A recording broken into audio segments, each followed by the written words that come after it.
दोस्तों, जरा एक बात सोचो। हम सब परमात्मा की बातें तो बहुत सुनते हैं। हर धर्म में, हर किताब में, हर जगह परमात्मा की ही चर्चा होती है। लेकिन एक सवाल है, क्या हमने कभी सच में परमात्मा को जाना है?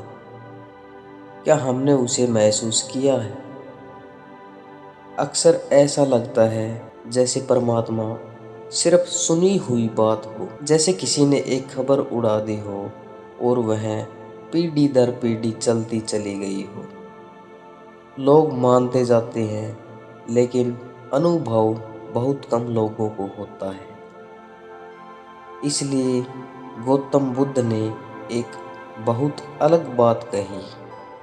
उन्होंने कहा, परमात्मा के बारे में बहस मत करो, पहले अपने मन को समझो, क्योंकि असली समस्या बाहर नहीं है, असली समस्या हमारे मन में है।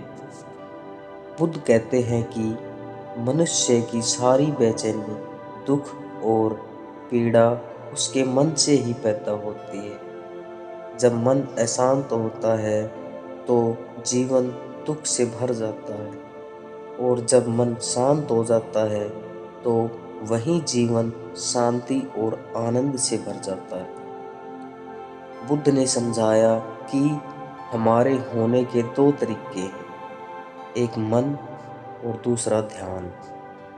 जब मन अशांत होता है तब हम दुखी और परेशान रहते हैं, लेकिन जब मन शांत हो जाता है तब वही मन ध्यान बन जाता है। इसे समझाने के लिए एक बहुत सुंदर उदाहरण दिया गया है, झील और चांद का। जब झील बिल्कुल शांत होती है तो उसमें चांद साफ दिखाई देता है। जैसे हवा चलती है और झील में लहरें उठती है, चांद का प्रतिबिंब टूट जाता है। असल में चांद नहीं टूटा होता है, झील ही कांप रही होती। इसी तरह परमात्मा कहीं नहीं गया है। सत्य हमेशा मौजूद है, लेकिन हमारा मन अशांत है, इसलिए हमें सत्य साफ दिखाई नहीं देता है। तो आज की वीडियो में हम यही समझेंगे, कोशिश करेंगे कि बुद्ध के मन में या बुद्ध के मन के बारे में क्या कहा गया, और कैसे मन को समझकर हम अपने जीवन में शांति और सच्चाई का अनुभव कर सकते हैं। बुद्ध ने कहा कि अकेले में तुम अपने दिल को किसी न किसी तरह बहला लेते हो, किसी चीज से भर लेते हो, लेकिन तुम्हारा परमात्मा सच नहीं लगता, क्योंकि अभी तुम बहुत ज्यादा सच हो। तुम ही उसे जगह नहीं देते, तुम ही तो बाधा बने हो। तुम्हारे अलावा तुम्हारे और परमात्मा के बीच कोई भी खड़ा नहीं। इसलिए गौतम बुद्ध कहते हैं, पहले मन को समझो।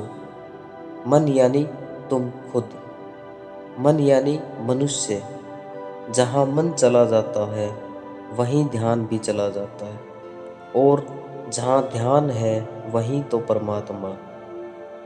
तुम्हारे होने के दो तरीके, एक मन और एक ध्यान।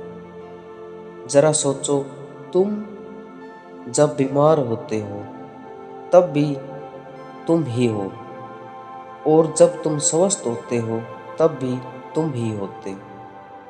यानी बीमारी और स्वास्थ्य तुम्हारे होने के दो तरीके।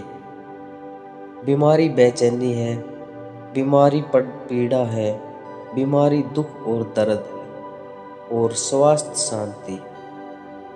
जैसे कोई भटका हुआ आदमी घर लौट आए, जैसे कोई थका हुआ आदमी पेड़ की छाया में बैठ जाए।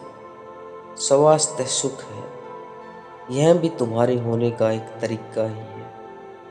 तो तुम्हारे होने का एक तरीका मन भी है, जो बीमारी की तरह ही है, और तुम्हारे होने का दूसरा तरीका ध्यान है, जो स्वास्थ्य की तरह है, जो परमात्मा है।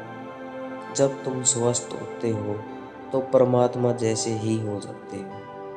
और जब बीमार होते हो तो सिर्फ आदमी बन जाते हो। सोचो, एक झील है, लहरें बिल्कुल शांत है, आकाश में पूरा चांद है, झील में कोई लहर नहीं उठ रही। झील दर्पण बन गई है और उसमें चांद पूरा का पूरा कांपता हुआ दिखाई दे रहा है। फिर अचानक हवा का एक झोंका आता है, झील में लहर उठती है, झील कांपने लगती है और दर्पण टूट जाता है। चांद हजारों टुकड़ों में बिखरा हुआ दिखाई पड़ता है, लेकिन झील वही है और चांद भी वही है। फर्क सिर्फ इतना है कि झील कांप रही है, कांपती हुई झील बीमार झील है। इसी तरह तुम भी वही हो, परमात्मा वही है, सत्य वही है। फर्क सिर्फ इतना है कि तुम कांप रहे हो। इस कांपते हुए चैतन्य को मन कहते हैं, और जब चैतन्य बिल्कुल शांत हो जाता है तो उसे ध्यान कहते हैं। जब झील शांत हो जाती है और लहरें नहीं उठती, तब तुम भी शांत हो जाते। लेकिन ऐसा नहीं है कि शांत होने पर परमात्मा से मिलन होता है। यह भी मन की ही बात है। यह बात तो साथ मत ले जाना। इसलिए बुद्ध कहते हैं कि इन बातों की ज़्यादा चर्चा मत करो। इससे कोई फायदा नहीं होता, उल्टा नुकसान हो जाता है। इससे लोगों को समझ कम आती है और नासमझी ज़्यादा बढ़ जाती है। इसलिए इन बातों को ज़्यादा मत बढ़ाओ। बस सिर्फ इतना समझो कि मन कैसे शांत हो जाए, यह लहरें कैसे सो जाए, यह झील कैसे स्वस्थ हो जाए, ताकि उसमें परमात्मा का प्रतिबिंब दिखाई दे सके। प्रतिबिंब कहना भी सिर्फ बात समझाने के लिए है, क्योंकि उस दिशा में इशारा करने के लिए शब्दों का सहारा लेना पड़ता है। असल में जब झील पूरी शांत हो जाती है, तब वह चांद को सिर्फ दिखाती नहीं, जैसे चांद ही हो जाती है। इसी तरह जब तुम पूरी तरह शांत हो जाते हो, तो परमात्मा से मिलते नहीं हो, बल्कि खुद ही परमात्मा हो जाते हो। जब मन शांत या अशांत होता है, तब तुम खुद को सिर्फ मनुष्य समझते हो। इतनी पीड़ा में, इतनी कमजोरी में तुम खुद को परमात्मा कैसे मानोगे? मनुष्य दुखी है, इसलिए वह खुद को ईश्वर नहीं मान पाता। ईश्वर होने का एहसास तभी होता है जब जीवन में भीतर से ऐश्वर्य उठे, जब भीतर से समृद्धि और शक्ति का अनुभव हो। जब ऐसी घड़ी आती है कि लगता है कि सब कुछ तुम्हारा है, जैसे चांद तारे तुम्हारे भीतर घूम रहे हैं, जैसे पूरा जगत तुम्हारे इशारे से चल रहा है। तब लगता है कि तुम इस जगत के केंद्र में हो। तुम इस दुनिया में अजनबी नहीं हो। तुम कोई बिना बुलाए मेहमान नहीं हो। तुम इस धरती के मालिक हो। तुम मेहमान नहीं, बल्कि मेजबान हो। जैन फकीर कहते हैं कि मनुष्य की दो अवस्थाएं होती है, जब वह खुद को अतिथि समझता है, और दूसरी जब वह खुद को मेजबान समझता है। फर्क सिर्फ इतना ही है, अभी तुम इस दुनिया में ऐसे जी रहे हो जैसे जबरदस्ती आ गए हो, जैसे तुम्हें किसी ने बुलाया नहीं था, जैसे तुम इस दुनिया से लड़ रहे हो। लेकिन एक अवस्था ऐसी भी है, जब मन शांत हो जाता है, तब तुम लड़ते नहीं हो, तब तुम मेहमान भी नहीं रहते, तब तुम खुद मेजबान बन जाते हो। जब तुम्हारे भीतर ऐश्वर्य प्रकट होता है, तब परमात्मा प्रकट होता है। बुद्ध कहते हैं कि तुम्हारा परमात्मा अभी ऐसा लगता है जैसे कोई अफवाह। लोग परमात्मा की बातें तो बहुत सुनते हैं, लेकिन भरोसा कैसे आए?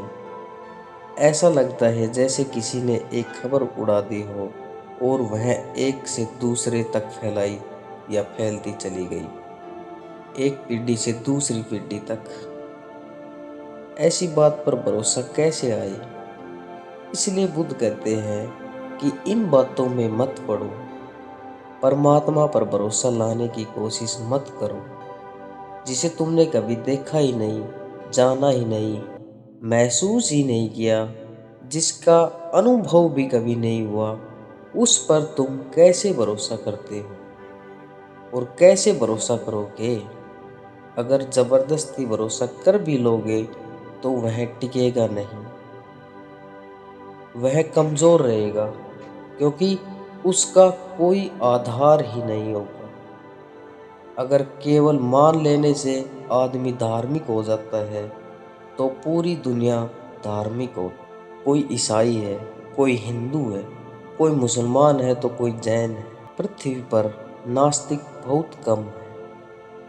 और जिन्हें तुम नास्तिक कहते हो, अगर ध्यान से देखोगे तो वे भी किसी न किसी चीज पर विश्वास रखते हैं। अगर वे दास कैपिटल को मानते हैं तो कार्ल मैक्स को भी मानते हैं। अगर वे भगवान को नहीं पूजते तो व्लादिमीर लेनिन को पूजते हैं। अगर वे धर्म ग्रंथ नहीं मानते तो माओ जेडोंग की किताबों को मानते हैं। फर्क क्या पड़ता है? नाम बदल जाते हैं लेकिन आस्था वहीं रहती है। इसलिए बुद्ध कहते हैं, आस्था का आधार अनुभव होना चाहिए।